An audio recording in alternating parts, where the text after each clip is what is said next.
হযরত আব্দুল্লাহ ইবনে ওমর রাদিয়াল্লাহু তাআলা আনহু হতে বর্ণিত, এক ব্যক্তি রাসূল সাল্লাল্লাহু আলাইহি ওয়াসাল্লামের কাছে আসলেন, এসে বললেন, ইয়া রাসূলুল্লাহ, হে হাবিবাল্লাহ, আমি জিহাদের ময়দানে যেতে চাই।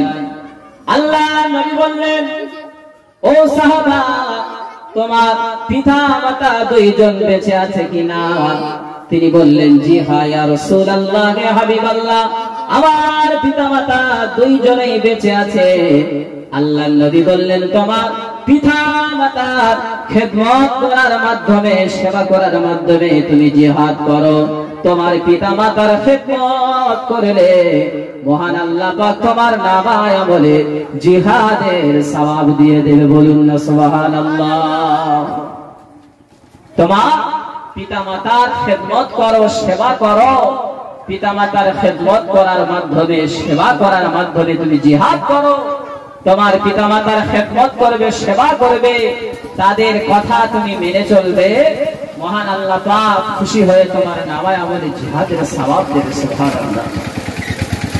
হযরত আবু হুরায়রা রাদিয়াল্লাহু তাআলা আনহু হতে বর্ণিত, এক ব্যক্তি রাসূল সাল্লাল্লাহু আলাইহি ওয়াসাল্লামের কাছে আসলেন, বিশ্ব নবীকে প্রশ্ন করলেন, ইয়া রাসূলুল্লাহ, হে হাবিবাল্লাহ, দুনিয়ার জমিনেতে আমি কার খেদমত করব?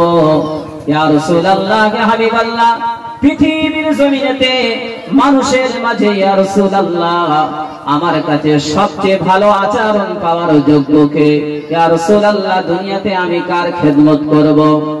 আল্লাহ নবী বললেন, উম্মুকা, তোমার মা। তারপরে ওই ব্যক্তি রাসূল সাল্লাল্লাহু আলাইহি সাল্লামকে জিজ্ঞাসা করলেন, ইয়া রাসূলুল্লাহ, এরপরে আমি কার খেদমত করব? আল্লাহ নবী বললেন, উম্মুকা, তোমার মা। ইয়া রাসূলুল্লাহ, হাবিবাল্লাহ, এরপরে আমি কার খেদমত করব?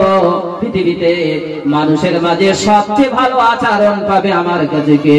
আল্লাহ নবী বললেন, উম্মুকা, তোমার মা। তিনবার আল্লাহর নবী মায়ের কথা বললেন।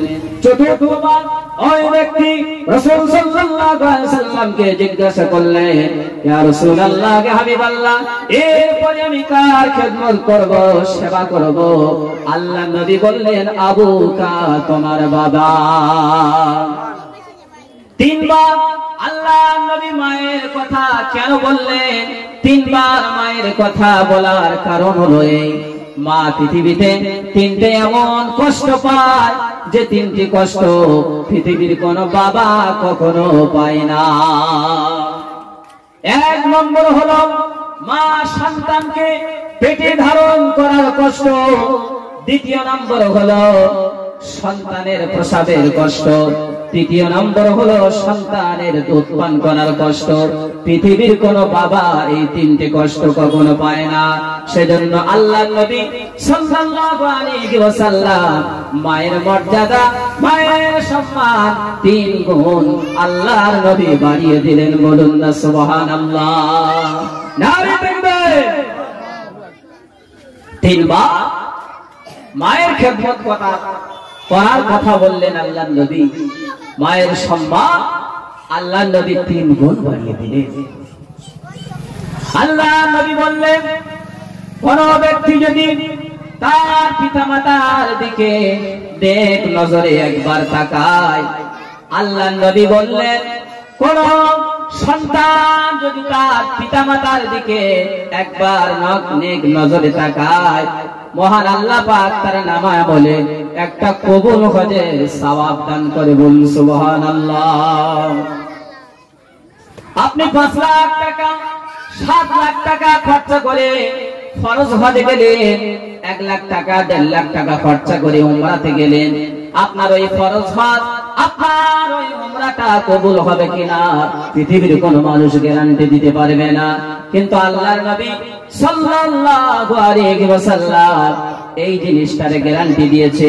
কোন ব্যক্তি যদি নেক নজরে তার পিতামাতার দিকে যদি একবার তাকায়, আল্লাহর নবী বললেন তার নামায় আমলে মহান আল্লাহ পাক একটা কবুল হজের সওয়াব দান করেন। আল্লাহর নবী সাল্লাল্লাহু আলাইহি ওয়াসাল্লামকে এক সাহাবা প্রশ্ন করলেন, ইয়া রাসূলুল্লাহ, হে হাবিবাল্লাহ, হুজুর আমার পিতামাতার দিকে যদি আমি নেক নজরে বারবার যদি তাকিয়ে দেখি, আল্লাহর নবী বললেন যতবার তোমার পিতামাতার দিকে নেক নজরে তুমি তাকিয়ে দেখবে, ততবার মহান আল্লাহ পাক কবুল হজের সওয়াব বান্দার নামায় আমল দেবে। বলুন সুবহানাল্লাহ।